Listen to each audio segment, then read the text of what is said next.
Ministry ఇంకా దాని departments చూసుకుంటే ఫైనాన్స్ మినిస్ట్రీ కింద ఏవొస్తవి అంటే first department of economic affairs ఏం చేస్తుంది అంటే ఫిజికల్ పాలసీ చేస్తుంది, preparation and presentation of union budget చేస్తుంది, రైల్వే కాంపోనెంట్ ఆఫ్ బడ్జెట్ కూడా చేస్తుంది. ఇదే యూనియన్ టెరిటరీస్ వితౌట్ లెజిస్లేచర్ ఇదే చేస్తుంది. Budget for states under president rule. కానీ డిపార్ట్మెంట్ ఆఫ్ ఎకనామిక్ అఫైర్స్ అనేది interest rate of small savings schemes ఉంటుంది కదా, స్మాల్ సేవింగ్స్ స్కీమ్ దానికి ఇంట్రెస్ట్ అనౌన్స్ చేస్తుంది.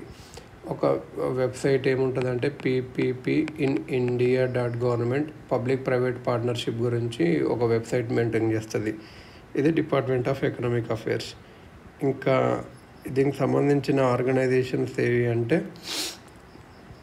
Finance commission department of economic అఫైర్స్కి సంబంధించింది. కాన్స్టిట్యూషనల్ బాడీ ఆర్టికల్ 280 ప్రకారం కాన్స్టిట్యూషనల్ బాడీ ఫైనాన్స్ కమిషన్. దీంతో department of economic affairs liaison అవుతుంది. చీఫ్ ఎకనామిక్ అడ్వైజర్ మనం ఇంతకుముందు నేర్చుకున్నాం. Financial stability and development council ఇది కాన్స్టిట్యూషనల్ కాదు, స్టాట్యుటరీ కాదు. Finance minister chairman. మెంబర్స్ ఎవరు ఉంటారంటే ఫైనాన్షియల్ రెగ్యులేటరీ బాడీస్ ఉంటాయి కదా, RBI, SEBI, IRDAI, PFRDA and other chief of IBBI వీళ్ళందరూ ఇందులో ఉంటారు అన్నట్టు. Government company security printing and minting corporation of India SPMCIL security printing and minting corporation of India limited. ఇది registered under companies act. ఇది currency notes, commemorative coins, checks, postage stamps, non judicial stamps, passport, visa and travel documents print చేస్తుంది ఇది అన్నట్టు. Next department of expenditure ఏం చేస్తుంది అంటే controller general of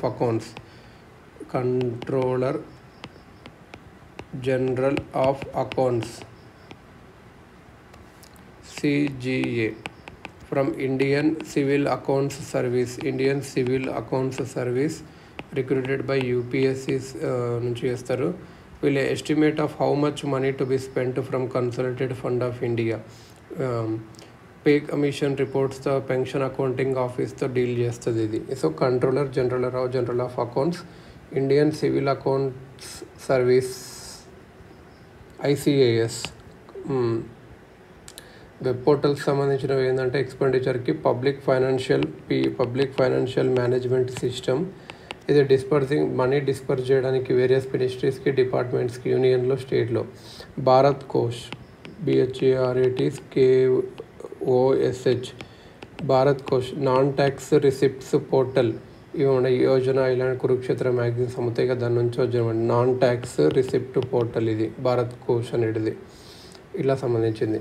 next ఏంటంటే department of revenue. Department of economic affairs అయిపోయింది, department of expenditure అయిపోయింది, department of revenue కిందలో ఏమొస్తుంది అంటే central board of revenue act ప్రకారం central boards of revenue act ఇక్కడ ఏమొస్తుందంటే CBDT central board of direct taxes. ఇది department of income tax, central board of indirect taxes and customs CBIC. దీన్ని ఇంతకుముందు central board of excise and customs కూడా అంటుండ్రు, excise and customs అంటుండ్రి, మార్చారు indirect taxes and customs. ఇది GSTని implement చేస్తుంది. Under GST ఎక్కడ అంటే GST 101 constitutional amendment act 2016. Authorities for advance rulings for IT, customs and central excise, GST ఇవన్నీ ఇక్కడికే వస్తాయి. Authorities for advance rulings for various tribunals and appellate bodies related to taxation కూడా. ఇంకా attached subordinate bodies ఏంటంటే enforcement directorate, ఇది PMLA. ఇంకా FEMA act చూస్తుంది. Central economic intelligence bureau కూడా ఉంటుంది. Central bureau of narcotics financial intelligence unit ఇది కూడా ఇక్కడ ఉంటుంది. Central bureau of narcotics financial intelligence unit. Central bureau of narcotics, financial intelligence unit కూడా. ఇంకా జిఎస్టీ అని ఒక కంపెనీ కూడా ఉంది, goods and service tax network.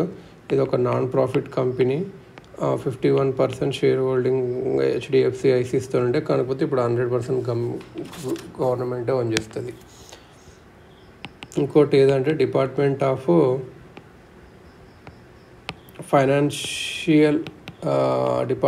Financial services ఇది అన్నట్టు. ఇక్కడ దీనికి బ్యాంకు బోర్డ్ బ్యూరో ఉంటుంది కదా, దీని కిందనే వస్తుంది. కాన్స్టిట్యూషనల్ కాదు, స్టాట్యుటరీ కాదు, గెజెట్ నోటిఫికేషన్ ద్వారా చేశారు. టాప్ ఆఫీషియల్స్ని సెలెక్ట్ చేయడానికి ఇది వాడతారు. పబ్లిక్ సెక్టర్ బ్యాంక్స్ కానీ, ఎల్ఐసి కానీ, ఇంకా వేరే ఏమైనా ఇన్స్టిట్యూషన్స్ ఉంటే. ఇంకొకటి ఏంటంటే national credit guarantee trustee company NCGTC. ఇది క్రెడిట్ గ్యారంటీ ఇవ్వడానికి లోన్స్, ముద్రా లోన్స్ కానీ, ఎంఎస్ఎంఈ లోన్స్ కానీ, స్టాండప్ ఇండియాకు కానీ, education skill development related loans ఇవ్వడానికి ఇది అన్నట్టు national credit guarantee trustee company. ఇంకా ఫైనాన్స్ మినిస్ట్రీ కింద డిపామ్ అని ఒకటి ఉంటుంది. ఇది డిస్ఇన్వెస్ట్మెంట్ చేయడానికి. Department of investment and public asset management. ఇది I for investment, P for public asset management. ఇది ఏం చేస్తుంది అంటే డిస్ఇన్వెస్ట్మెంట్ కానీ, privatisation of government companies, CPSC చేయడానికి చేస్తుంది అన్నట్టు. ఇంకొకటి ఏంటంటే department of public enterprises. Before ఏముండాలంటే ఇది ministry of heavy industries and public enterprises కింద పనిచేసేది. దాని తర్వాత దాని తర్వాత ఏమైందంటే ఇది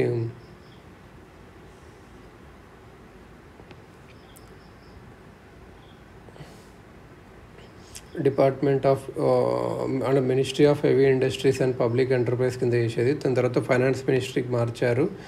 ఎందుకు అంటే డిపార్ట్మెంట్ ఆఫ్ పబ్లిక్ ఎంటర్ప్రైజెస్ డిపామ్తో వర్క్ చేసి డిస్ఇన్వెస్ట్మెంట్ చేయొచ్చు, అలా ఏదైనా చూడొచ్చు అని.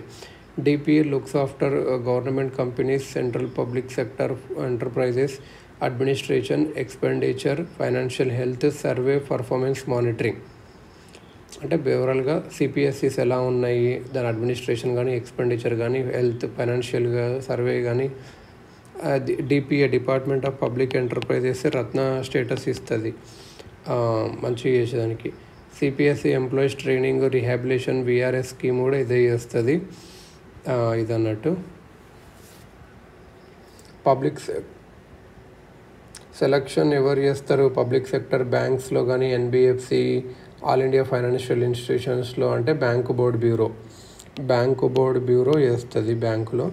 గవర్నమెంట్ కంపెనీస్ అదర్ దెన్ బ్యాంక్స్లో ఎవరు చేస్తుంది అంటే పిఈఎస్బి, పబ్లిక్ ఎంటర్ప్రైజెస్ సెలక్షన్ బోర్డు, ఇది చేస్తుంది అన్నట్టు. లైక్ ఎన్టీపీసీకి కానీ, ఓఎన్జీసీకి కానీ ఎవరు సెలెక్షన్ చేస్తారంటే PESB under ministry of personnel కింద ఉంటుంది కదా ఇది అన్నట్టు. National land monetisation corporation NLMC. ఇదేంటంటే బడ్జెట్ 2021లో అనౌన్స్ చేశారు. మేము నేషనల్ ల్యాండ్ మానిటైజేషన్ కార్పొరేషన్ పెడతాము డిపార్ట్మెంట్ ఆఫ్ పబ్లిక్ ఎంటర్ప్రైజ్ కింద. ఇది 100% గవర్నమెంట్ ఓన్డ్ కంపెనీ. ఇక్కడ దీంట్లో ఏం చేస్తామంటే ల్యాండ్స్ ఏమైనా ఉంటాయి కదా గవర్నమెంట్ కంపెనీకి సంబంధించిన, దాన్ని ఎలా చేయాలో చూస్తామని చెప్పి ఇలా. Indian audit and accounts department ఇది ఫైనాన్స్ మినిస్ట్రీ కింద ఉంటుంది, headed by controller and auditor general.